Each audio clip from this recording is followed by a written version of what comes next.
The anvil still glowed when Jonah Hale heard the sound that didn't belong to iron or storm.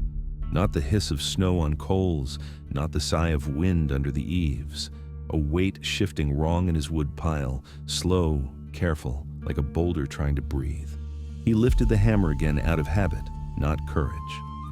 35 years in Dry Water Gulch had taught him that trouble wore many faces, rustlers at dusk, fever at dawn, dead at every hour between.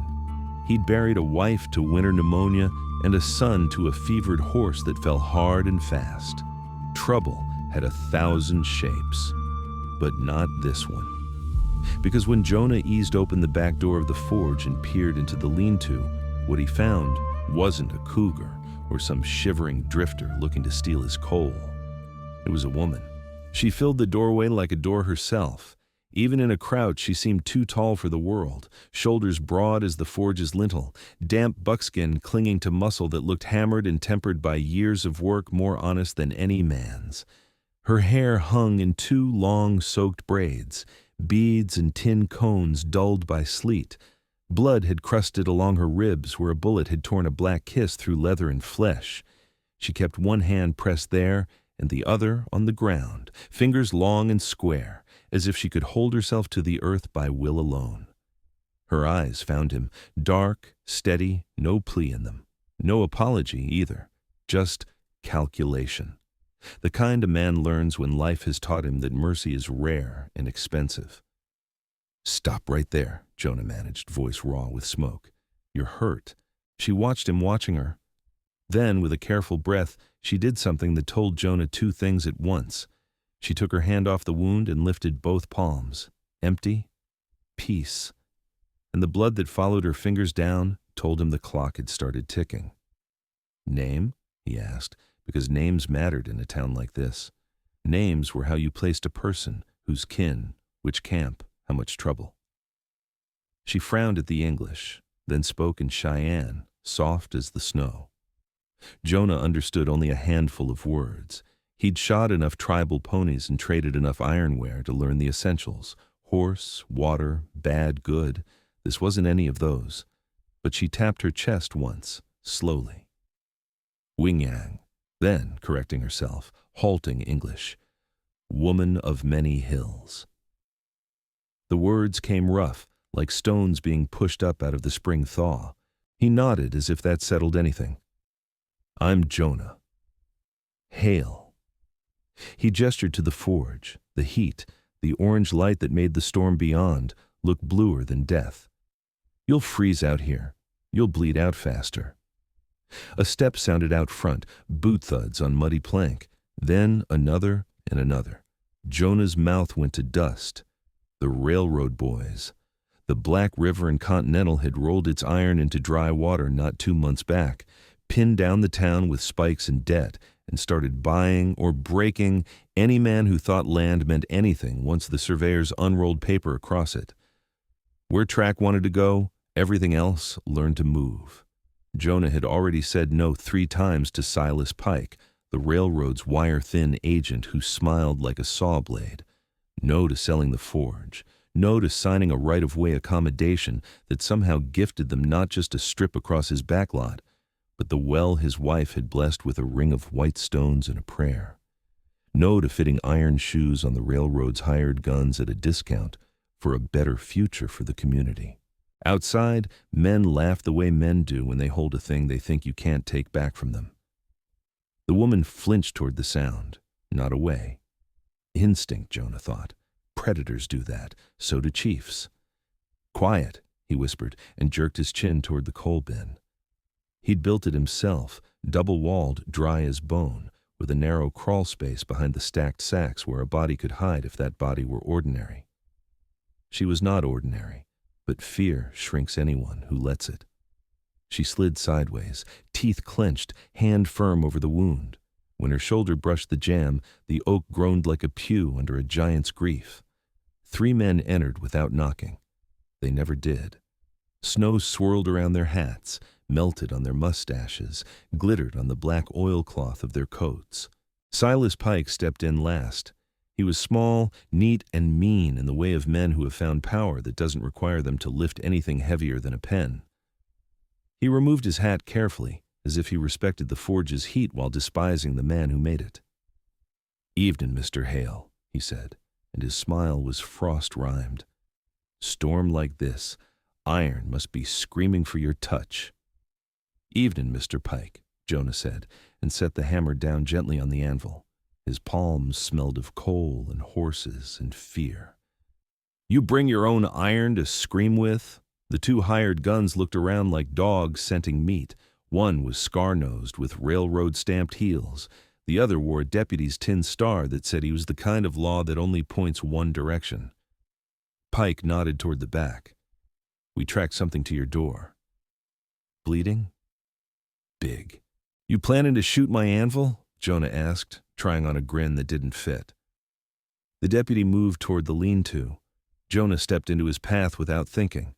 It wasn't bravery, it was habit. You stood between men and your work, because if they took your work, they took your name. "Cole's back there," Jonah said mildly. "You planning to arrest my fuel?" Scar-Nose sniffed, tilted his head, and that's when Jonah caught it. A thread of copper in the air, the clean tang of fresh blood beneath soot and tallow. No use pretending long. Pike inched closer, a weasel measuring a hen. "We're looking for a thief, Mr. Hale. A thief and a murderer. Train payroll went missing not 10 miles east. Guard got himself opened like a letter. Witnesses said they saw an Indian woman on the ridge around sundown, big as a birch tree." "You got a lot of witnesses who see what you pay them to," Jonah said, and felt the words leaving his mouth too sharp. Words were like filings. Once loosed, they went where the wind wanted. Pike's smile didn't change. "You hosting any guests tonight?" Jonah thought of the space behind the coal, of the beads dulled by sleet, of the way her eyes had measured him without flinch or plea. "Just your good company." Scar-Nose toed the damp floorboards, then laughed softly. "Blood under here," he murmured. "Fresh, boss." The deputy swung the lean-to door wide. A knife of wind took the room, cut right through Jonah's leather apron, reached through his shirt, and found his back. Sleet skittered in like ground glass. "Cole," the deputy announced, because sometimes men say the thing in front of them to prove that even they can see. Then he crouched and peered into the crawl gap, and Jonah felt his stomach turn to iron slag. Nothing. Just sacks. Black on black. The space that might hide trouble hiding nothing at all. Jonah didn't look surprised because he couldn't spare the luxury. He just breathed once, judiciously. Where had she gone? Pike moved his gaze slowly, the way cats do. It traveled from the empty crawl to the forge, to the hammer, to Jonah's hand, to the ceiling, and then stopped at the pulley rope that ran up into the rafters where Jonah hoisted iron stock and sometimes sides of beef to smoke.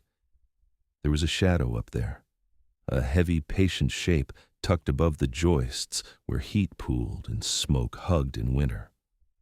A place where a man could hang a hog, or a woman could hold herself, arms hooked over a beam, body trembling with effort and blood slipping down her side, invisible to any eye that didn't think to look up. Pike didn't look up. Jonah did once, fast enough to be sure and slow enough to pretend he hadn't. He found what he feared and marveled anyway. Strength like that wasn't human, or maybe it was the most human thing, a body deciding to refuse death for another breath. "I ain't your law," Jonah said to Pike, choosing every word like a horseshoe nail. "But I know liars when they measure me. Your payroll didn't walk off in a woman's hands in a blizzard. You want a scapegoat, you can parade through town so folks forget your crew's been drinking the gauge money. Not in my shop." Scar-Nose took one threatening step. The deputy took two. Pike lifted a gloved hand, and they stopped. He wasn't here for blood if he could have paper. It was always paper first, bullets second. Bullets waste men, paper wastes lives. "Last chance, Mr. Hale," Pike said tenderly. "Railroad's offering a bounty to any Christian soul who helps bring this giant to heel. Cash, a pass for your boy's debt at the general store, maybe even a job pounding spikes where the real future is." Jonah set his jaw where he'd set it the day the doctor said, "Too cold, too late" for the woman he loved. "No boy," he said, "no debt to forgive, and no sale to make. Outside, a sound cut the storm in half. Not boots, not sleet, horses, many. Scar-Nose grinned. "Hear that?" Our men Pike's smile thinned. "Or not," he said, and for the first time his eyes lost their neatness. Jonah heard it too, hoofbeats that didn't clatter like shod cavalry or jingle like town drunks coming home. They drummed, steady, purposeful, as if the earth had decided to move its own blood. The woman above them shifted, and a bead fell from her braid, hit the packed dirt by Jonah's boot without a sound anyone else would notice. He did. He glanced up one more time and saw her mouth a single word in Cheyenne he did know. "Father." Pike flicked his wrist at the deputy. "Street," he snapped. "Now." The deputy shouldered past. Scar-Nose followed, the door yowling open, wind yanking it wide so it smacked the jamb and shook soot from the rafters. Pike paused in the frame, angled his head. "Storm will eat a man alive," he said pleasantly. "Best to be on the side with warm pockets." Think on it. Jonah didn't move until the door slammed, until their boots and voices tangled with the new sound outside, the lift and settle of many riders taking the street the way a river takes a canyon and names it. He exhaled and looked up. She unhooked her elbows from the beam with a controlled grunt, eased down hand over hand as if climbing was prayer, and when her boots kissed the dirt, her knees wobbled and held. "You can't stay," he said. "They'll tear the place apart." Her face didn't change. "I not stay," she said. "I go to him. You'll die out there." She bared her teeth, the ghost of a smile men wear when the only answer left is forward. "Maybe. But die here worse." He grabbed the cleanest rag he owned, folded it, pressed it to her side. She hissed and took his wrist, and for a strange moment they held each other like men do before they lift an anvil together. No words, just weight and trust and the knowledge that both are about to hurt. "What did Pike mean?" Jonah asked. "Payroll? Murder?" She shook her head. "Lie." She glanced toward the street where shadows moved like dark birds. "They want treaty break. They want war. Use woman to make story. Make men angry." She touched the bead by his boot, picked it up, slid it back into her braid like putting a star back into a sky. "My father made peace last winter. They hate quiet." Jonah had no more time for questions. The noise outside had settled into something ceremonial. Voices called, not drunken, not jeering, announcing. A shape filled the forge's doorway. Snow haloed him. He wore no badge and no oilcloth. He wore a buffalo robe black with wet and a necklace of bone and shell that looked older than the town itself. His eyes were the same as the woman's. He looked from Jonah to his daughter, to the hammer, to the blood on the floor. "Blacksmith," he said in careful English that had been sharpened on trade and argument, "you sheltered my child in winter when wolves wore men's coats."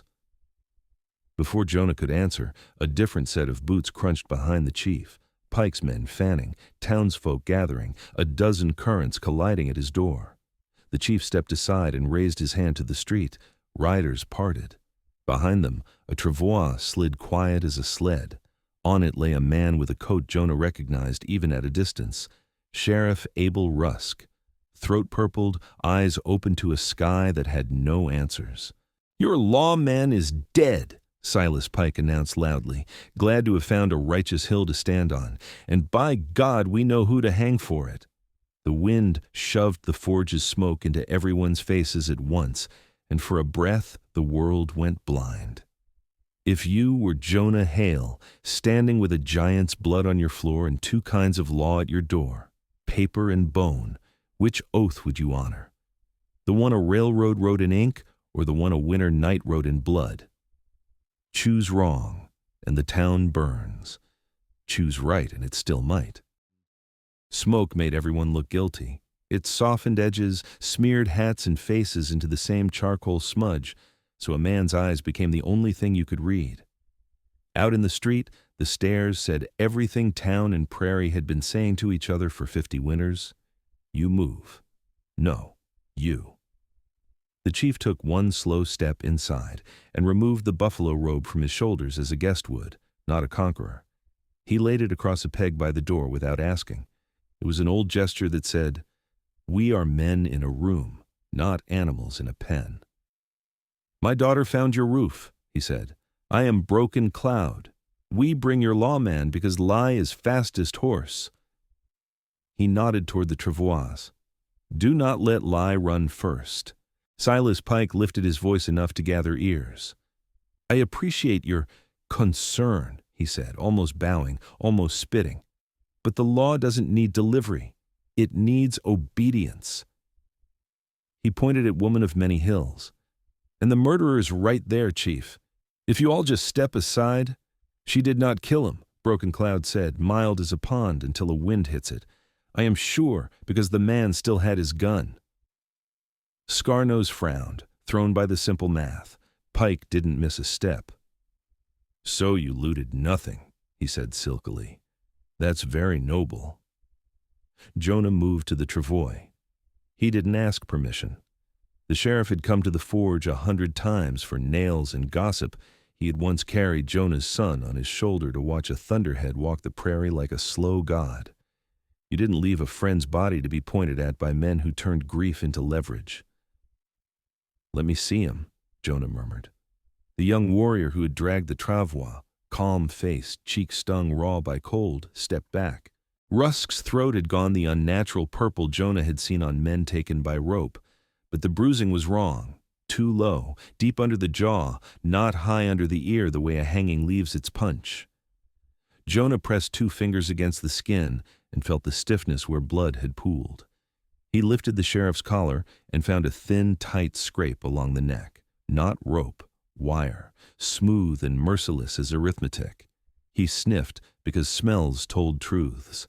The collar stank faintly of oil, old grease cut with coal tar.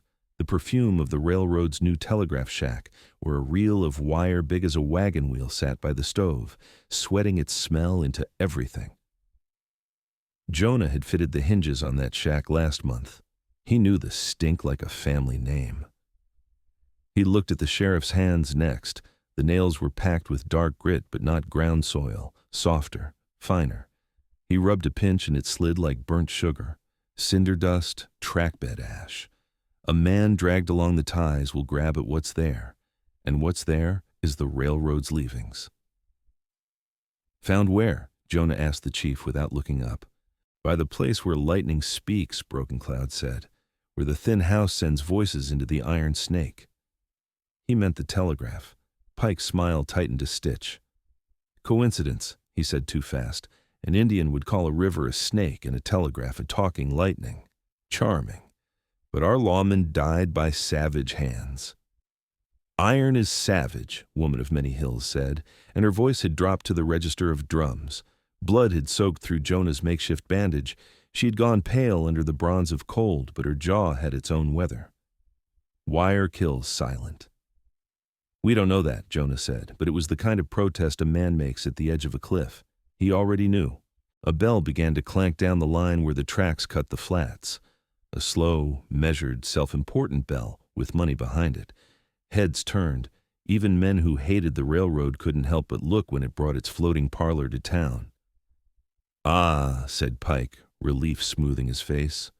Right on time. Through the blowing snow, 2 lanterns showed the way for a wood-burnished inspection car that looked more church than wagon. Polished windows, brass railings, a stovepipe already smoking like a satisfied man. It rolled to a halt at the far end of Maine, while a stovepipe hat silhouette arranged itself behind the glass. Men like Pike were knives. The one in the hat was a sawmill. Superintendent Horace Bell, Pike announced, and the name rippled through the cold. Bell was the kind of famous you can see in butter, because he owned the butter before you did.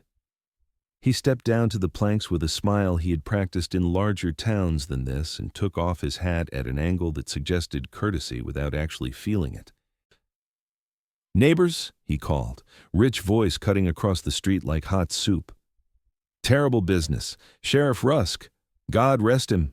We will see justice done. He glanced at the buffalo robe in Jonah's shop, at the travois, at the tall woman with a bloody side, and he performed a little theatrical wince a grown man should be ashamed of.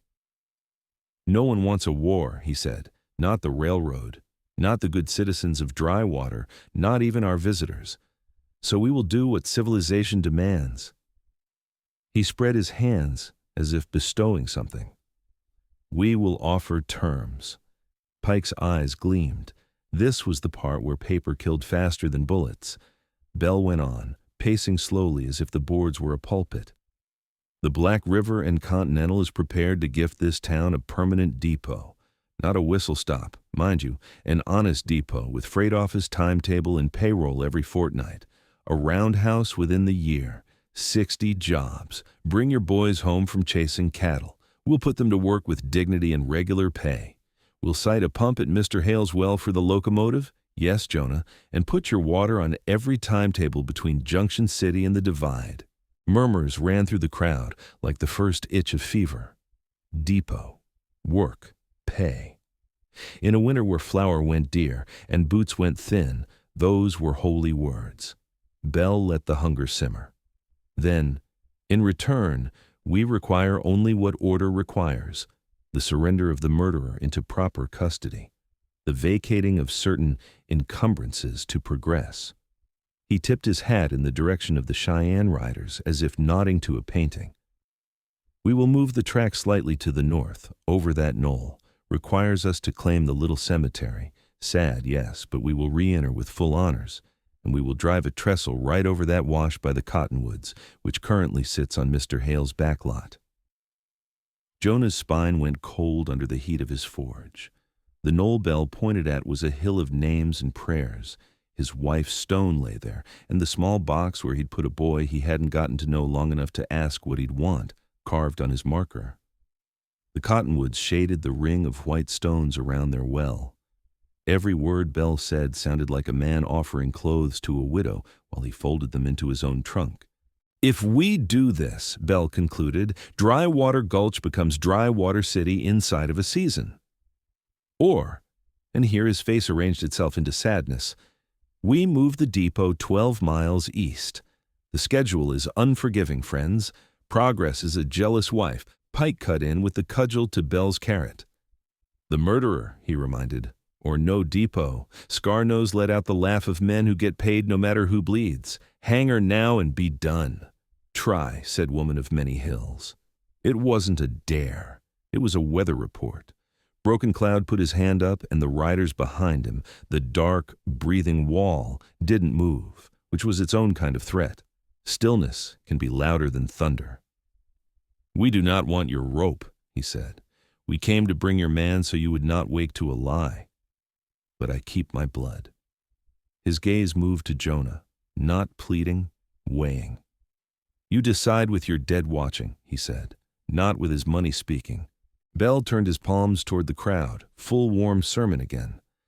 "No one is asking you to choose anything but your own prosperity," he said. "Deliver the criminal. Sign right-of-way and disinterment papers. We will even pay a stipend to any family disturbed by the necessary work. Civilization costs, gentlemen. But the return, oh, the return, is debt," Jonah said before he knew he was going to speak. He felt 100 faces swivel. He hated it. He hadn't stood in front of a crowd since he'd lifted a coffin. "Your line paid me once to fit shoes on your horses and hinges on your office," he said to Bell. "I know the smell of your wire because I hung your door." He inclined his head at the travois. "The sheriff died by wire. Not rope. That's iron truth. Whoever wrapped it around his neck did it by the telegraph where the ground is cindered, and the Cheyenne brought him back." He pointed to the young warrior's hands, berry-stained from chokecherry the women had pressed on him for the cold. "These hands haven't held wire tonight." Pike's mouth thinned. "You a coroner now, Hale?" "I'm a man who knows how things mark other things," Jonah said. "When iron kisses wood, it leaves a ring. When wire bites flesh, it leaves a smooth line that rope can't copy. Look yourself." Bell didn't. He met Jonah's eyes with a moveless friendliness that said, "You won't lift this." "What I see," he said gently, "is a good town on a bad road. Let me take you off it." He reached into his coat and brought out an envelope with a pressed seal and a neat ribbon. Even the paper looked richer than anything in Dry Water. He laid it on Jonah's anvil like an offering at a shrine.